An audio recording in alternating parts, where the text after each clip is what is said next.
Hello guys, what's up? Ako nga pala si Dino, nagtatrabaho dito sa cruise ship.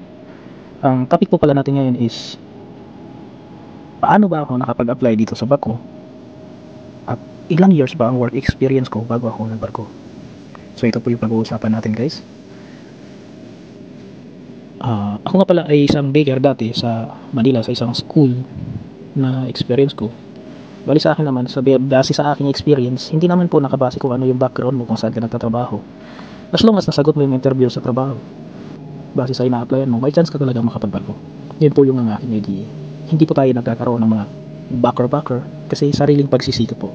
Marami po nag-message sa akin na may backer ka ba? Paano ka ba nakapag-apply dyan?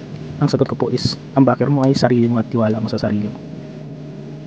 At ito ang pinaka-tip ko sa inyo, kapag meron na kayong schedule na nakalaan at meron na kayong response sa mga email na in-email ng kumpanya ina-applyan nyo is paghandaan nyo.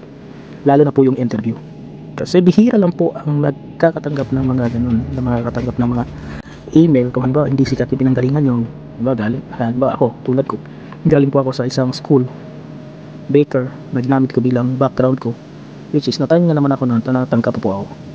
Kasi yung interview na binigay sa akin is pinaghahandaan ko. Halimbawa, bago ako nag-apply, nag-search muna ako ng interview about sa job description na ina-applyan ko, which is noong interview time, nasagot ko naman lahat. Kaya po, nandito ako ngayon sa cruise ship. Ilang years ba dapat yung work mo doon? Or ilang work experience ba dapat ang kailangan? Sa akin lang po is umabot naman po ako ng 7 years experience sa baker. Pero baka po kayo, mas maghaba pa yung experience sa akin at saka maganda yung kumpanya na background nyo. Mas malaki po ang chance doon. Mas malaki po ang chance na mabigyan din ng slot for interview. Kasi hindi po maraming pagkakataon na bibigyan tayo dahil sa dami-dami po nag-apply. Hindi lang po tayo ang nag-apply.